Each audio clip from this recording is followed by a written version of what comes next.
Olá! A gente vai começar agora uma jornada fascinante, na verdade. A gente vai sair da escala das coisas que a gente conhece do nosso dia a dia para chegar lá nos blocos fundamentais que constroem, bom, tudo, a nossa própria realidade. Vamos mergulhar fundo, direto, no coração da matéria. Para a gente começar a entender isso, tem uma analogia muito boa do grande físico Richard Feynman. Pensa assim, num exercício de imaginação. Se a gente pudesse pegar um átomo e aumentar ele até que o núcleo ficasse do tamanho de uma bola de gude, e essa bolinha de gude estivesse bem no meio de um campo de futebol, onde é que estariam os elétrons? Pois é, eles estariam lá longe, nas arquibancadas. Ok, mas e o que tem entre a bolinha de gude lá no centro e as arquibancadas? A resposta é nada. Absolutamente nada. Só um espaço vazio gigantesco. E esse é o ponto principal aqui. É uma ideia meio chocante, né? Pensar que a matéria, tudo isso que parece tão sólido, na verdade é, na maior parte, puro espaço vazio. Então, vamos aprofundar um pouquinho mais nessa ideia de escala. É muito importante a gente entender uma coisa. Os elétrons não ficam girando em volta do núcleo bonitinho, como se fossem planetas em volta do Sol. Não é nada disso. Na verdade, eles se movem muito rápido, de um jeito meio imprevisível, por todo esse espaço. É como se fosse uma nuvem de probabilidade, uma dança nesse vazio imenso. Certo, agora vamos dar um zoom. Bem no centro de todo aquele espaço vazio tem um ponto, um pontinho minúsculo e inacreditavelmente denso. É para lá que a gente vai agora. Esse é o nosso próximo destino, o núcleo. O verdadeiro coração da matéria.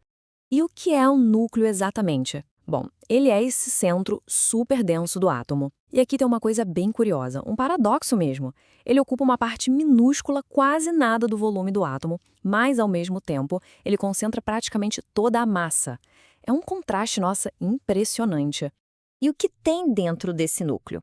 A gente encontra os seus moradores, que os cientistas chamam de núcleons.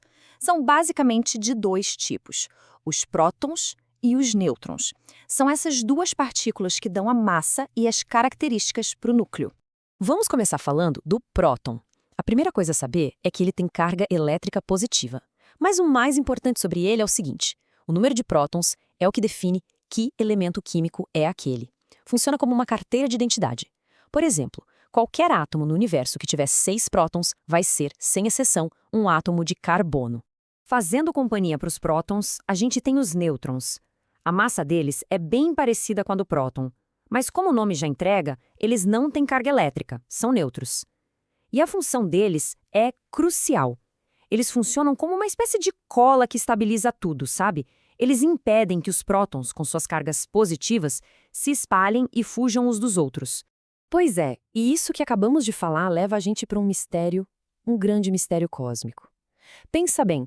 Se a gente aprende na física que cargas iguais se repelem, como é que pode um monte de prótons, todos positivos, ficarem ali, espremidos num lugar tão pequeno como um núcleo? A questão é essa, bem direta e desafio que a gente imagina. Como é que o núcleo não explode? Como ele consegue se manter unido contra essa força de repulsão elétrica que, em tese, deveria fazer ele se despedaçar na hora?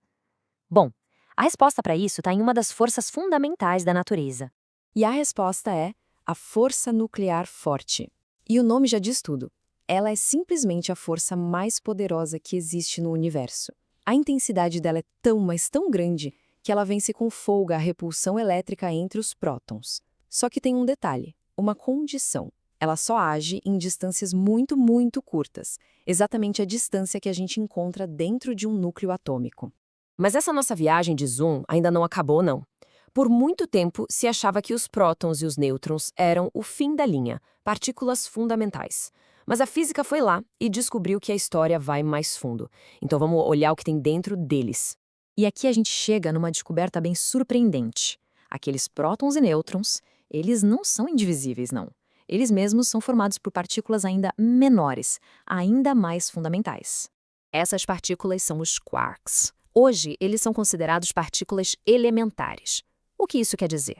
Que, até onde a ciência conseguiu ver, eles são os tijolos finais da matéria. Parece que não tem mais nada dentro deles. Então, a gente chegou no nível mais fundamental de todos. Certo. Então, como é que esses tijolos fundamentais se juntam para formar os prótons e os nêutrons?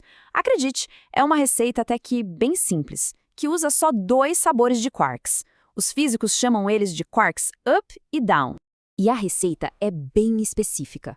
Um próton, ele é feito de 2 quarks up e um quark down. E um nêutron? É o contrário, um quark up e 2 quarks down. É realmente fascinante pensar que uma troca tão simples na composição já é suficiente para transformar uma partícula em outra, mudando completamente a carga e a função dela.